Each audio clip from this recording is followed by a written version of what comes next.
the Bears don't have the infrastructure or the veterans or the guys in the locker room or whatever on their team to bring in a guy like Jalen Carter. I totally understand that point, but it also lends itself to say, well, do we have the infrastructure to bring in good talent, right? When you talk about Justin Fields, I think it swings both ways a little bit about how, well, do we have the right mix of guys? Do we have the right type of coaching staff to bring in these players that maybe aren't a straight line off the beaten path, or maybe a guy like Justin Fields where you need to develop him and encourage the ceiling of his talent? It's not just going to be ready-made on a plate ready for you to eat. Do we have that? And when people say, and I think that they're right, when people say that we don't have the infrastructure, I'm not saying that they're incorrect. I'm saying that it belies to a bigger problem with the organization.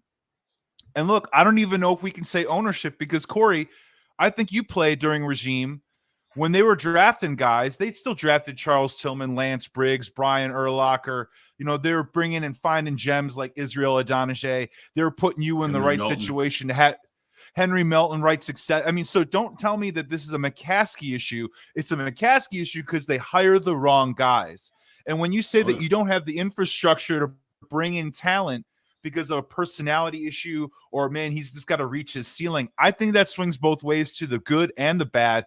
And when you say the Bears can't draft Jalen Carter, it's the same infrastructure that can't develop Justin Fields. No, I couldn't agree with you more. When you look at it, like, same thing, if the Bears would have George Pickens, who knows how his career would be. He seems to be a rising star and should have been a for sure pick. Gordon, right? He hasn't played as much this year. He's been banged up a bunch.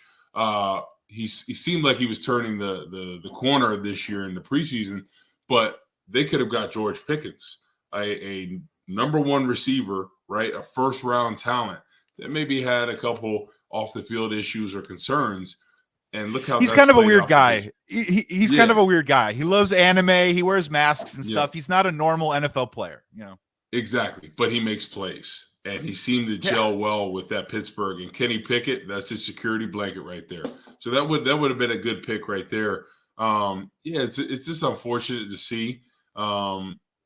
Just with the Bears sometimes, about them, their evaluation, and right. I think he's going to be a good player, but Jalen Carter, right? The way he's playing right now, Joey, he had, I think, through last week before he got injured, right? He had, I think, 20 pressures this season himself, and the Bears had 22 as a team.